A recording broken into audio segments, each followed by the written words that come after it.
Assalamualaikum warahmatullahi wabarakatuh. Nama saya Faiz Sisat. Saya akan mempresentasikan kelompok dan organisasi. Apa itu kelompok sosial? Menurut J. Marionis, kelompok sosial adalah dua orang atau lebih yang memiliki kesamaan identitas. Contohnya itu adalah keluarga, pertemanan, kelompok, keagamaan, dan organisasi besar. Alasannya dibentuk kelompok sosial untuk menjaga individualitas mereka. Kelompok sosial mengidentifikasi atau menentukan diri mereka sebagai kami menjadi bagian dari kelompok. Jenis kelompok sosial. J. Marionis membagi menjadi dua kelompok, primer dan sekunder. Kelompok primer adalah kelompok sosial kecil di mana anggotanya berbagi hubungan pribadi. Kelompok ini saling menunjukkan kepedulian yang nyata satu sama lain. Contohnya itu adalah keluarga rukun, warga, dan pertemanan. Ada kelompok sekunder. Kelompok sekunder adalah kelompok sosial besar dan impresional di mana anggotanya mengejar tujuan atau kegiatan tertentu. Kelompok ini memiliki ikatan yang lemah dan sedikit pengetahuan satu sama lain. Yang terakhir seperti misalnya anggota partai politik, mereka adalah organisasi kelompok besar, bisa disebut kelompok sekunder, masing-masing anggotanya mengejar tujuan.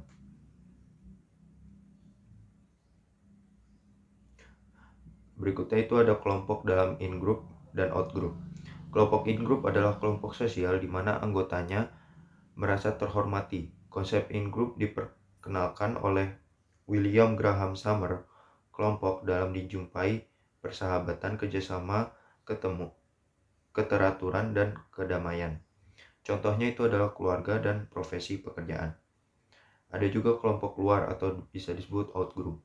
Adalah kelompok sosial di mana anggotanya merasa bersaing atau oposisi. Summer menggambarkan bahwa hubungan in-group dan out-group kecenderungan terjadi permusuhan. Perbedaan ini tidak dapat dihindari karena pada dasarnya manusia memiliki sifat yang berbeda satu sama lain. Contohnya, orang Yahudi mengidentifikasi mereka sebagai bangsa terpilih, dan Amerika mengkokohkan dirinya sebagai negara superpower, atau bangsa Yunani dan Romawi menganggap semua orang biadab. Contoh saat ini seperti Ukraina dan Rusia, karena mereka adalah outgroup yang menganggap Ukraina adalah musuhnya, padahal mereka bertetangga. Akan dilanjut oleh teman saya, Calvin.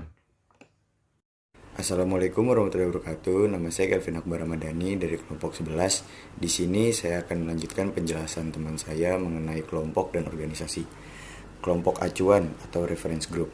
Menurut Robert K. Merton, kelompok sosial bagi seseorang yang menjadi acuan bagi seseorang yang bukan anggota kelompok untuk membentuk pribadi dan perilakunya.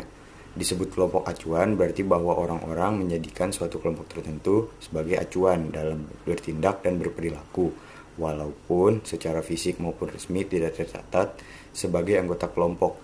Contoh, seseorang yang tidak terima menjadi anggota TNI, padahal itu merupakan cita-citanya. Kemudian dia bertingkah laku layaknya seorang anggota TNI. Merton menekankan, dalam perilaku dan bersikap, seseorang dapat menunjukkan pengaruh pada kelompok luar atau outgroup pada aturan dan nilai kelompok lain.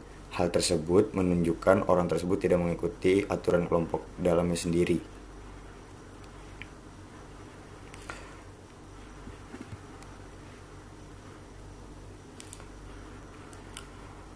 Organisasi formal. Organisasi formal adalah kelompok sosial sekunder yang diorganisasikan untuk mencapai tujuannya secara efisien.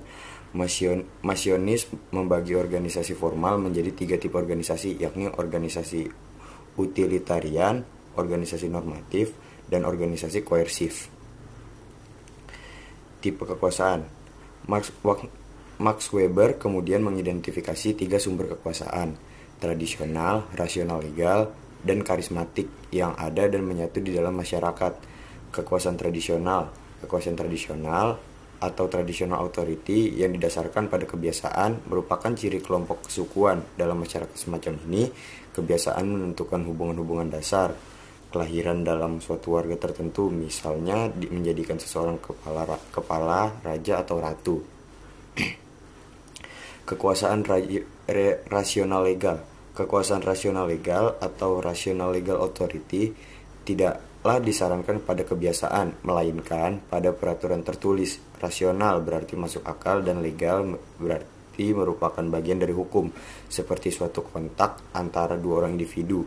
Karena birokrasi didasarkan pada peraturan tertulis, kekuasaan rasional legal terkadang disebut birokratis atau bureaucratic authority. Kekuasaan karismatis. Kekuasaan karismatis atau charismatic authority.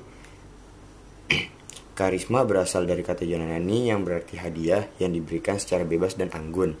Menurut Lipset pada tahun 1993, sebagaimana yang dikutip Henslin, seorang individu karismatis ialah seorang yang menarik bagi orang lain karena mereka percaya bahwa orang tersebut telah tersentuh oleh Tuhan atau telah dianugerahi kemampuan luar biasa oleh alam. Berikut penjelasan yang bisa saya berikan tentang mengenai kelompok dan organisasi. Sekian, terima kasih.